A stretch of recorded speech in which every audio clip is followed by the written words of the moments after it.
సాధారణంగా కోర్టులు రాజకీయ నాయకుల్ని విమర్శించడమే తప్ప పొగడడం అనేది చాలా అరుదుగా చూస్తాం. కానీ నిన్న ఆంధ్రప్రదేశ్ హైకోర్టు మంత్రి నారా లోకేష్ గారి పనితీరు పట్ల ప్రశంసించడంతో పాటు ఆయన చొరవను కూడా నిన్న హైకోర్టు మెచ్చుకుంది.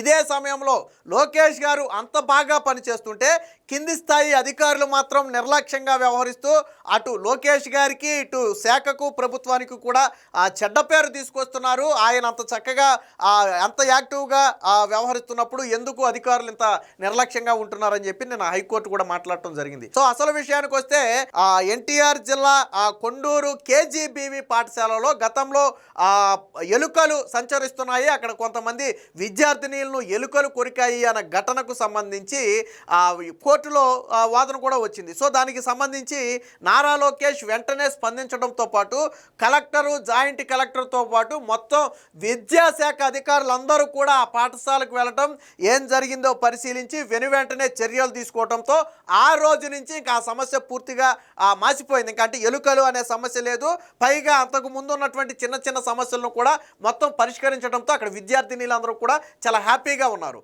సో ఈ విషయాన్ని పేపర్లో చూసినటువంటి హైకోర్టు న్యాయమూర్తులు ఎవరైతే ఉన్నారో వారు నిన్న కేసు సందర్భంగా మాట్లాడారు. నారా లోకేష్ గారి చొరవతో విద్యార్థినీలందరూ కూడా రక్షించబడ్డారు, మేము దీన్ని పేపర్లో చూసాము, న్యూస్లో చూసాము.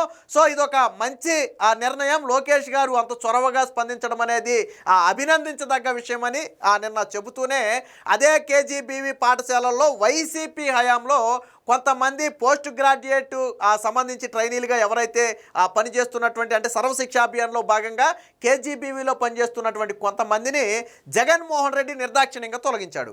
సో దానికి సంబంధించి అప్పట్లోనే, ఇది కూటమి వచ్చిన తర్వాత కాదు, 2023లో అంటే జగన్మోహన్ రెడ్డి సీఎంగా ఉన్నప్పుడే వాళ్ళని తొలగించడంతో వాళ్ళందరూ కోర్టుకు వెళ్ళారు. సో అప్పుడు ఏం జరిగిందంటే కోర్టుకి ఒక నివేదిక ఇచ్చారు, ఏమని వారిని కొనసాగిస్తాము, తొలగించబోమని నివేదిక ఇచ్చి తరువాత కొనసాగించలేదు. సో అది కోర్టు ధిక్కరణ కింద మారిన తర్వాత ఇప్పుడు పీడీగా ఉన్నటువంటి వ్యక్తులు అంటే ఆ పదవులు మారినప్పటికీ కూడా ఆ హోదాలో ఎవరుంటే వాళ్ళు ఖచ్చితంగా కోర్టుకి సంజాయిషీగా ఉండాలి. సో వాళ్ళని నిన్న పిలిపించి మాట్లాడారు. అయితే నారా లోకేష్ దీని మీద అసెంబ్లీలో మాట్లాడారు నిన్న. సో ఆ విషయాన్ని కూడా కోర్టు మెచ్చుకుంది. ఏమని, ఈ కేజీబీవీ టీచర్లకు సంబంధించిన జీతాల పెంపుతో పాటు శాశ్వత ప్రతిపాదికన పోస్టులు భర్తీ చేసేందుకు కేంద్ర ప్రభుత్వంతో సంప్రదింపులు జరుపుతున్నాము, త్వరలోనే ఒక గుడ్ న్యూస్ని మేము చెప్పే అవకాశం ఉందని అసెంబ్లీ సాక్షిగా నిన్న నారా లోకేష్ గారు ప్రకటించారు. సో ఈ అంశాన్ని కూడా నిన్న కోర్టు ప్రశంసించింది. అంటే ఒక పక్క గత ప్రభుత్వ హయాంలో అర్ధాంతరంగా తొలగించేస్తే నారా లోకేష్ గారి మట్టుకి వారి జీతాలు పెంచడంతో పాటు శాశ్వత ప్రతిపాదికన పోస్టులు భర్తీ చేయడానికి చర్యలు తీసుకుంటున్నామని చెప్పి ప్రకటించడం అనేది నిన్న కోర్టు అయితే హర్షం వ్యక్తం చేసింది. మొత్తంగా అంటే సాధారణంగా మనం రోజు న్యూస్ చూస్తుంటాం, కానీ అధికారుల మీద ఎప్పుడు ఆంక్షలు, విమర్శలు, ఆదేశాలే తప్ప ఒక మంత్రులు అంటే రాజకీయాల జోలికి కోర్టులు పెద్దగా రావు. సో విమర్శించినా పరోక్షంగా పేరు పెట్టకుండా విమర్శిస్తాయి, మనకు తెలుసు. బట్ నిన్న మాత్రం స్వయంగా మంత్రి నారా లోకేష్ గారి పేరు పెట్టి మరి నిన్న హైకోర్టు అయితే అభినందించడం జరిగింది. అంటే నారా లోకేష్ గారి పనితీరు ఎలా ఉంది అనేది చెప్పడానికి ఇది ఒక ఉదాహరణ, అంత ఆషామాషి వ్యవహారం కాదు. ఎంత చొరవగా నారా లోకేష్ గారు సమస్యల పట్ల స్పందిస్తే కోర్టు అలా మాట్లాడింది అనేది మనం ఒకసారి అర్థం చేసుకోవాలి. ఎందుకంటే మనమేమి డబ్బా కొట్టమని చెప్తే కొట్టే టైపు కాదు కోర్టులు. వాస్తవానికి రాజకీయ నాయకుల పేర్లే వాళ్ళు ఎత్తరు. సో దీనికి సంబంధించిన ఒక వార్త కూడా వచ్చింది, ఒకసారి చూద్దాం. లోకేష్ బేష్ సమస్యలపై విద్యాశాఖ మంత్రి తక్షణమే స్పందిస్తున్నారు, హైకోర్టు కితాబు. మంత్రి ఇలా పనిచేస్తుంటే అధికారులు నిర్లక్ష్యంతో ఎందుకు చెడ్డ పేరు తెస్తున్నారు, సర్వశిక్ష అభియాన్ పీడీ కోర్టును తప్పుదోవ పట్టిస్తున్నారు, క్రిమినల్ కోర్టు ధిక్కరణ కేసు పెడతామని ధర్మాసనం హెచ్చరిక, తాజాగా మళ్లీ అఫిడవిట్ వేయాలని ఆదేశం. ఆ విచారణ అయితే 3 వారాలకైతే వాయిదా వేశారు.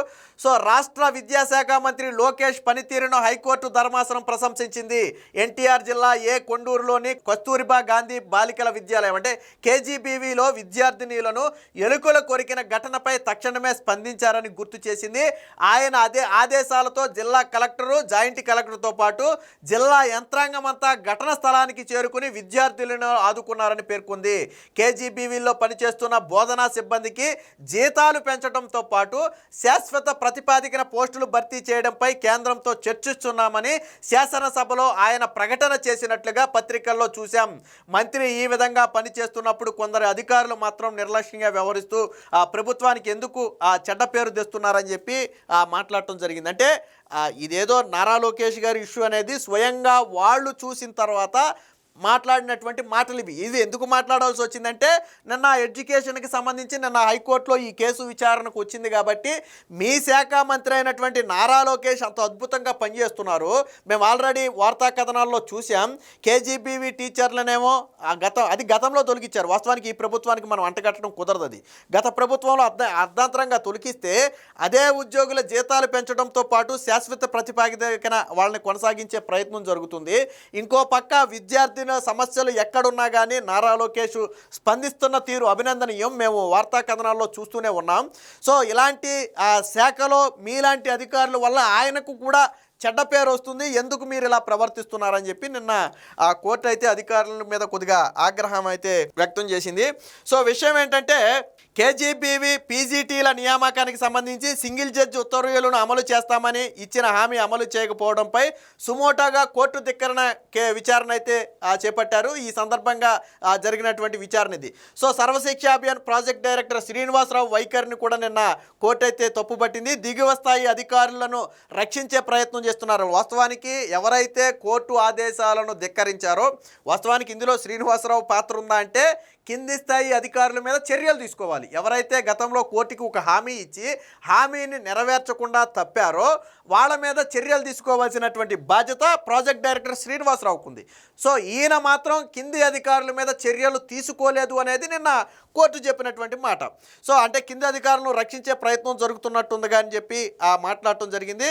సో గత విచారణలో బాధ్యులైన అధికారులకి నోటీసులు ఇచ్చామని చెప్పారు. అఫిడవిట్లో కోర్టు విచారణ తర్వాత నోటీసులు జారీ చేసినట్లుగా ఉంది.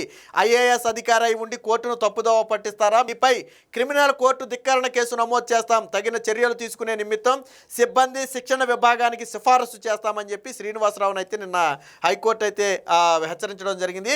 ఈ మేరకు న్యాయమూర్తులు జస్టిస్ భట్టు దేవానంద్, జస్టిస్ హరిహరనాథ్ శర్మలతో కూడినటువంటి ధర్మాసనం నిన్న లోకేష్ గారిని ప్రశంసించింది కూడా వీరి ధర్మాసనమే. ప్రశంసింది. ఇక సర్వశిక్ష పథకం కింద నిర్వహించే కేజీబీవీలో పార్ట్ టైం అంటే పోస్ట్ గ్రాడ్యుయేట్ టీచర్లు పీజీటీగా పనిచేస్తున్న తమను అర్ధాంతరంగా తొలగించడాన్ని సవాల్ చేస్తూ 2023లో వీళ్ళు హైకోర్టుకి వెళ్ళారు. అంటే ఇది గత ప్రభుత్వంలో జరిగినటువంటి తప్పిదం. ఫస్ట్ ఏంటంటే ఇది కూటమి ప్రభుత్వానికి సంబంధం లేదు, కానీ కోర్టు ఆదేశాలు ప్రభుత్వంలో ఎవరున్నా పాటించాలి. సో గత ప్రభుత్వంలోనే వీరిని కొనసాగించాలని ఆదేశాలు వచ్చినప్పటికీ కూడా ఎప్పటికీ వారికి న్యాయం జరగలేదనేదో లేదా కింది స్థాయి సిబ్బంది మీద చర్యలు తీసుకోమంటే తీసుకోలేదనేదో మొత్తానికి కోర్టు అయితే ఆగ్రహం వ్యక్తం చేసింది. మొత్తంగా లోకేష్ గారి పనితీరు అనేది ఈరోజు హైకోర్టు న్యాయమూర్తుల వరకు వెళ్ళడం అనేది గొప్ప విషయం ఖచ్చితంగా. ఎందుకంటే మీరు ఎక్కడైనా చూడండి, రాజకీయ నాయకులను కోర్టులు ఎక్కడా పొగడవు, కానీ ఇక్కడ కూడా ఇతర అంశం కాదు, ఆయన శాఖలో ఆయన చూపుతున్నటువంటి చొరవను అభినందించారు. అంటే కేవలం నిన్నేదో కేజీబీవీ పాఠశాలలో యంత్రాంగం వెళ్ళినందుకే కాదు, వాళ్ళు ఆల్రెడీ అనేక కథనాలు చూశారు. అసెంబ్లీలో నారా లోకేష్ గారు మాట్లాడిన మాటలు విన్నారు. కేజీబీవీ టీచర్లకు న్యాయం చేస్తామని, అలాగే ఎలుకలు గురికాయని ఒక వార్త వస్తే నారా లోకేష్ వెంటనే స్పందించి యంత్రాంగం మొత్తాన్ని పరుగులు పెట్టించారనే వార్త చూశారు. అలాగే విద్యాశాఖ మీద ఇతర సమస్యల మీద ఆయన స్పందిస్తున్న తీరును వాళ్ళు తరచుగా అప్పుడప్పుడు గమనిస్తున్నారు. కాబట్టి ఈరోజు కేసు విచారణ సందర్భంగా మాట్లాడారు. బట్ నాన్ సింక్లో అయితే వాళ్ళు మాట్లాడరు. వేరే కేసు ఈ కేసు అయితే ఆయన టాపిక్కే రాదు. బట్ ఈరోజు కూడా అది విద్యాశాఖే కావటం, అది కూడా ఆంధ్రప్రదేశ్ కావటం, అది కూడా కేజీబీవీకి సంబంధించే కావటంతో నిన్న హైకోర్టు అయితే వ్యాఖ్యలు చేసింది. ఏదేమైనా మొత్తంగా నారా లోకేష్ గారి పనితీరును ఈరోజు హైకోర్టు ప్రశంసించే వరకు కూడా వెళ్ళిందంటే చిన్న విషయం కాదు. విమర్శించే వాళ్ళు ఎన్నైనా విమర్శిస్తారు. రాళ్ళు కాసే చెట్లకే రాళ్ళ దెబ్బలని ఆయన మంత్రిగా ఉన్నప్పుడు వైసీపీ ఎన్ని విమర్శలైనా చేద్దే. వాస్తవానికి ఆయన విద్యాశాఖ మంత్రిగా అన్ఫిట్ అనే ప్రయత్నం చేయాలనే ప్రయత్నం వైసీపీ స్టార్టింగ్లో చేసింది. బట్ ఎందుకంటే దాన్ని వైసీపీ చేయలేకపోయింది. ఎందుకంటే నారా లోకేష్ గారి సమర్థత ముందు వాళ్ళ ఆరోపణలు నిలబడలేదు. ఆయన చాకచక్యంగా వ్యవహరించడంతో వైసీపీ ఆ విషయంలో విఫలమైంది. ఈరోజు ఎంత అంటే మీరు నేను మాట్లాడితే సరే లోకేష్ గారికి వీళ్ళేదో డబ్బా కొడుతున్నారులే అని అనుకోవచ్చు. సరే వేరొకరు మాట్లాడితే వాళ్ళు ఏదైనా స్పెషల్ ఇంట్రెస్ట్తో వాళ్ళు పొగుడుతున్నారేమో అనుకోవచ్చు. బట్ కోర్టులకైతే స్పెషల్ ఇంట్రెస్ట్లు ఏమి ఉండవు కదా. సో ఒక నారా లోకేష్ అనే వ్యక్తిని ప్రశంసించాల్సిన అవసరం హైకోర్టుకు లేదు వాస్తవానికి. కానీ ప్రశంసించారు అంటే అది నారా లోకేష్ గారి పనితీరు. ఏది ఏమైనా ఆ నారా లోకేష్ గారిని ఈరోజు హైకోర్టు అభినందించడంతో ఆయన పనితీరు పట్ల రాష్ట్ర ప్రజలందరూ కూడా మరొకసారి చర్చించుకుంటున్నారు.